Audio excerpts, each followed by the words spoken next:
Terima kasih pemirsa, Anda masih bersama kami di MNC News Now dan kita akan lanjutkan kembali dialog terkait dengan bagaimana membahas manuver parpol di Indonesia jelang pemilu 2024. Masih bersama kami Direktur Eksekutif Indonesian Presidential Studies Mas Nyarwi Ahmad dan juga sudah bergabung bersama kami dengan Mas Nyarwi atau kami masih menunggu Mas Heri Budianto selaku Ketua DPP Partai Perindo untuk bergabung dalam dialog pada sore hari ini. Kita lanjutkan kembali Mas Nyarwi tadi soal Demokrat, apakah dengan penetapan Emil Dardak sebagai Ketua DPP Demokrat di Jatim ini juga menguatkan Partai Demokrat atau membuka peluang Partai Demokrat dalam memajukan sosok yang akan berlaga dalam Pilpres 2024 khususnya? Ya, kalau kita lihat potensi itu cukup besar dimiliki misalnya sosok dari Pak Emil ya, dan juga organisasi. Ya, tapi sekali lagi gini, politik itu kan juga tidak bisa bertumpu pada aspek personal saja ya. Ada hal-hal yang sifatnya kualitatif ya, misalnya daya tarik dari partai itu sendiri ya, termasuk pengaruh kinerja dari para tokoh yang ada di wilayah itu, ya kepercayaan terhadap pimpinan pusat partai, cara efektivitas kinerja, dan itu saya kira menjadi tantangan juga yang harus dijawab juga oleh DPP Partai Demokrat ya untuk kedepannya. Tetapi paling enggak Demokrat sudah makin ramai atau makin banyak tokoh lah ya. Ada selain di nasional ada kita lihat AHY gitu ya. Di lain itu saya lihat juga Emil Dardak juga tentu saja menjadi tokoh yang saya kira Cukup berpeluang juga menjanjikan ya. ya di masa depan untuk partai itu. Saya kira itu kalau untuk Demokrat ya. Baik, tampaknya Mas Heri Budianto selaku Ketua DPP Partai Perindo sudah bergabung Mas Nyarwi bersama kita sore hari ini. Saya sapa dulu Mas Herbud, Assalamualaikum. Waalaikumsalam warahmatullahi wabarakatuh. Baik, terima kasih Mas Herbud sudah bergabung bersama kami sore hari ini. Langsung saja Mas Herbud, mengingat bahwa sudah banyak manuver yang dilakukan oleh parpol-parpol lain. Nah, untuk Perindo sendiri jelang pemilu 2024 ini, kalau kita lihat sudah ada pergerakan dalam internal partai ya di tahun ini, di tahun 2022. Banyak nama-nama baru yang ditetapkan sebagai punggawa partai. Apakah langkah ini Mas Herbud sejalan dengan target dalam pemilu 2024 mendatang? Ya, terima kasih Mbak. Mas Nyarwi, salam, apa kabar? Sehat Mas Bud. Alhamdulillah. Ya, Perindo terus melakukan konsolidasi dan juga melakukan satu upaya-upaya untuk mengajak, menerima. Jadi bukan hanya mengajak tapi juga menerima tokoh-tokoh yang ingin bergabung dengan Partai Perindo. Termasuk saya, Mbak Fani ya. Saya nama-nama baru juga itu ya Mas Herbud ya. Saya belum lama, sekitar 6 bulan baru bergabung dengan Partai Perindo. Saya diminta oleh Pak Ketua Umum Pak Haritanu untuk bersama-sama menggawangi Partai Perindo. Dan saya melihat upaya yang dilakukan oleh Partai Perindo dalam menghadapi pemilu 2024 ini sangat terukur, dan saya melihat juga tokoh-tokoh yang sudah bergabung, dan mungkin juga Mas Nyarwi dan seluruh penonton MNC News sudah mengetahui 2 pekan ya, setiap hari Jumat kita merilis, menerima, dan Pak Ketua Umum melantik tokoh-tokoh yang bergabung dengan Partai Perindo. Jumat 2 pekan yang lalu ada Dr. Ferry Kurnia Rizkiansa atau yang lebih akrab dipanggil Kang Ferry, Komisioner KPU RI 2012-2017. Lalu kemudian juga hari Jumat yang lalu, baru saja 2 hari yang lalu, sekitar 2 hari yang lalu Mbak Fani juga Mas Tama Langkun. Siapa yang tidak mengenal Mas Tama Langkun sebagai aktivis cewek? Saya kira saya juga sudah bergabung lebih awal, Mas Nyarwi di Perindo, dan masih ada tokoh-tokoh lain, tunggu saja yang akan bergabung, dan saya yakin Perindo sangat siap ya untuk menghadapi pemilu 2024. Sudah sesuai dengan tupoksi dari masing-masing ya Mas Herbud untuk memuluskan jalan menuju pemilu 2024 khususnya untuk tadi legislatif. Kalau misalnya tadi Mas Nyarwi mengatakan ada tantangan tersendiri untuk partai-partai baru yang punya threshold untuk dilewati. Nah, bagaimana Perindo melihat tantangan dalam pemilu legislatif khususnya dengan memasukkan nama-nama baru ini, kemudian juga mungkin konsolidasi antar partai lainnya supaya threshold tersebut bisa dilewati dengan mudah? Ya, kami Partai Perindo belajar dari pemilu 2019. Kita tahu bahwa Partai Perindo belum lolos ke Senayan, tapi perlu dicatat oleh kita semua bahwa Perindo perolehan kursinya sebagai partai non-parlemen adalah partai yang paling besar. Saat ini adalah 408 kursi yang ada di 29 provinsi dan kabupaten kota yang ada di seluruh Indonesia. Nah, kami belajar dari itu, makanya Partai Perindo mengundang, mengajak, lalu juga menerima tadi. Salah satu misalnya saya. Saya ini kan sebelumnya dikenal sebagai akademisi, samalah seperti Mas Nyarwi, lebih banyak diundang MNC News sebagai pengamat politik. Lalu kemudian saya diminta oleh Pak HT untuk memperkuat barisan, dan saya menyatakan diri siap gitu ya untuk bersama-sama. Dan saya didapuk menjadi ketua DPP bidang politik dan juga sekaligus juru bicara partai, sehingga menurut saya dengan apa yang dilakukan oleh Partai Perindo hari ini sebuah langkah yang nyata, langkah konkret untuk membawa Perindo untuk duduk di Senayan tentunya. Nah, mengenai tadi yang terkait dengan komunikasi politik kita dengan partai-partai, itu tentu kami lakukan secara kontinu, tidak hanya kepentingannya dalam menyambut pemilu 2024, tapi juga kita tahu tahapan pemilu juga sebentar lagi akan dilakukan. Kita menyiapkan verifikasi partai politik, dan juga Mbak Fani beberapa waktu yang lalu Pak Ketum juga bertemu dengan partai-partai non-PT menggagas koalisi atau kemungkinan kita bersama-sama untuk mendorong calon presiden wakil presiden. Kita tahu bahwa perolehan suara sangat signifikan ya, mencapai 9,7% bahkan ya, seluruh partai-partai non parlemen ini yang tidak lolos di Senayan. Sehingga kami optimis bahwa kami adalah partai yang nanti tidak hanya mempersiapkan diri di dalam perhelatan pemilu legislatif, tapi juga siap untuk mengajukan ya, atau mengusung juga ya bersama partai-partai yang lain, mengusung calon presiden dan wakil presiden. Sudah ada nama Mas Herbut? Ya tentu ya, nama-nama itu sudah di kantong ya DPP dan secara intens dibicarakan. Dan saya perlu sampaikan juga saat ini bersamaan juga sedang dilakukan rapat DPP. Jadi saya membahas itu lebih lanjut ya. Ya, sambil ini sedang rapat DPP dipimpin oleh Pak Ketum ya. Salah satu agendanya adalah membicarakan tentang agenda-agenda politik ke depan.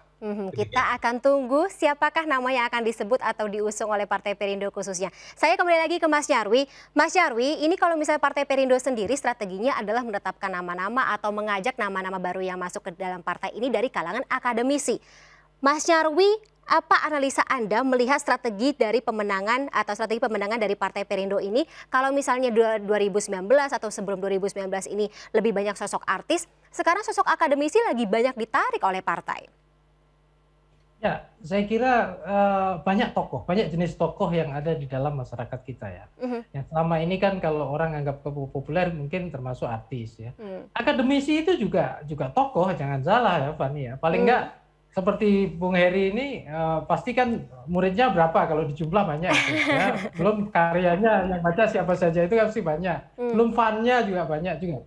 Saya mau mengatakan bahwa banyak, jadi partai memang harus canggih ya dalam membidik tokoh-tokoh siapa saja yang bisa menjadi produk politiknya ya. Produk politik yang tentu saja itu akan menjadi daya tarik ya. Salah satunya adalah termasuk saya kira juga akademisi juga, itu bagian dari sana. Tapi dan itu sah-sah saja kok. Di banyak negara juga, misalnya di Eropa itu banyak sekali ya akademisi yang bergabung dengan partai politik. Tetapi biasanya memang bukan hanya karena ketokohan dirinya, tetapi biasanya juga karena ide pemikirannya yang dianggap sejalan dengan partai, visi misi partai tersebut, dengan ideologi partai tersebut. Dan itu seringkali yang mewarnai. Makanya misalnya seperti ini ya, kita berharap juga misalnya Bung Heri Budianto ini justru bisa mewarnai Perindo misalnya dengan ide dan pemikirannya. Nanti siapa lagi ya, seperti itu. Nah, saya kira ini juga menjadi cara bagi partai untuk memperkuat organisasinya dengan cara memilih talent yang tepat dan mungkin menggunakannya dengan cara strategis. Tapi gini juga, ini kan pendekatan dalam istilahnya marketing politik ini product oriented party ya. Jadi partai ingin mendapatkan suara atau pengaruh dengan mendasarkan pada produk-produk yang baik gitu, yang menarik, yang menjual. Ya, tadi saya merespon apa yang disampaikan Bung Heri Budianto misalnya, bahwa komunikasi politik itu perlu dikembangkan dengan baik. Ya, disitulah kemudian kalau dalam marketing politik itu ada istilah sales oriented ya, dan juga mungkin bahkan kalau perlu market oriented. Jadi lihat apa yang diinginkan pasar kan gitu. Dan tentu kan segmen pasar itu juga beda-beda. Kalau misalnya pasar hari ini menginginkan misalnya harga minyak goreng yang terjangkau, ya berarti partai ini harus bisa mempersiapkan bagaimana nanti di masa depan bisa menyediakan atau menghadirkan produk minyak goreng yang murah kan gitu. Jangan sampai itu contoh, artinya kerja-kerja partai harus sampai ke sana. Kebijakannya juga harus bersifat Betul. populis seperti itu ya Mas Nyarwi. Betul. Jadi ini yang saya maksudkan juga menjadi tantangan. Tapi itu semua Fani ya, itu sebelum saya kira belum sepenuhnya bisa dijalankan kalau partai-partai, khususnya partai baru ya, itu belum mendapatkan kesempatan untuk berkuasa atau punya posisi di parlemen. Karena kadang-kala kalau kita lihat ya, kebijakan itu kan dirumuskan juga di DPR ya.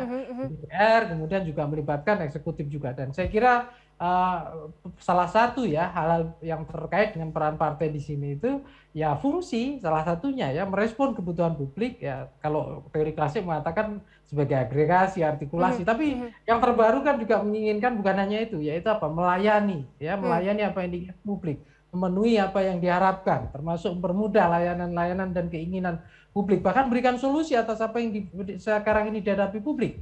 Ya, mulai dari hal-hal yang terkait kebutuhan bahan pokok, ketersediaan dan lain-lain. Dan saya kira di situ butuh peran-peran partai, butuh tangan-tangan partai, termasuk para pimpinan organisasi dan apa yang dikelola oleh para aktivis partai dengan baik ya. Saya kira itu.